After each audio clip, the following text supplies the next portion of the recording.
Hello, hôm nay bọn mình sẽ đi hái nấm độc để ăn. Đây là nấm độc.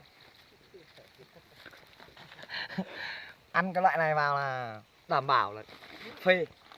Đấy, các anh em ở Sài Gòn cứ bảo là thích chơi nấm. Đây nấm đây, đây có cây nữa này. Rất nhiều. À, bà cởi. Ui, Nấm đây là nấm mỡ đúng không? nấm mỡ. Cây non non này này. Thôi cây non mình để lại cho người ta đi. À. Nhổ hết. Em tưởng là phải gọi là bảo tồn. Đã nhờ. Cây nhẹ bẻ, nếu mà bẻ để cây ngon hơn. Chiều về xào lên. Ê hay nhờ. Thế khi nào trên đồi thông mình cũng có hay là phải xứ lạnh mới có anh? Hả? Ở xứ lạnh mới có à? Lại lên đồi 1000 bẻ linh tinh ăn lại cả lưỡi rồi.